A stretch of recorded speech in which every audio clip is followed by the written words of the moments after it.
નુંદાતળમાં bentonite ખનીજની ચોરી થતી હોવાની બાતમી ફ્લાઇંગ સ્ક્વોડની ટીમને મળી હતી।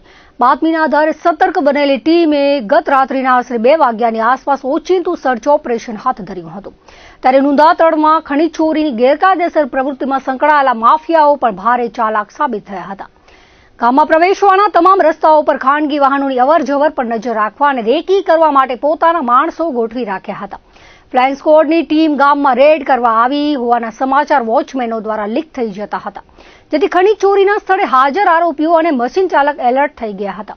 તેઓ તાત્કાલિક ખનીજ ચોરીમાં ઉપયોગમાં લેવાતું વોલ્વો કંપનીનું કિંમતી એક્સવેટર મશીન ત્યાંથી હટાવીને પોતાની માલિકીના ખેતરમાં છુપાવીને નાસી છૂટ્યા હતા।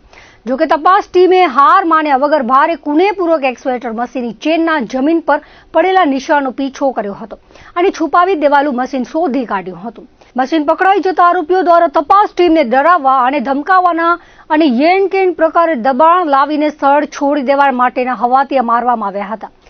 તમામ દબાણોને વશ થયા વિના ફ્લાઇંગ સ્ક્વોડની ટીમે સમગ્ર રાત પોતાનું સર્ચ ઓપરેશન ચાલુ રાખ્યું હતું।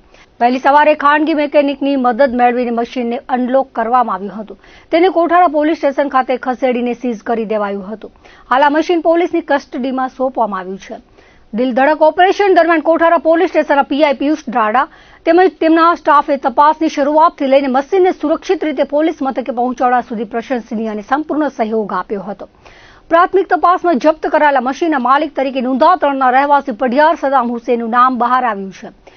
ખાણ ખનીજ વિભાગ દ્વારા હાલમાં અંદાજે 40 લાખની કિંમતનો આ મુદ્દામાલ જપ્ત કર્યો છે અને કાયદેસરની દંડનાત્મક કાર્યવાહી શરૂ કરવામાં આવી છે।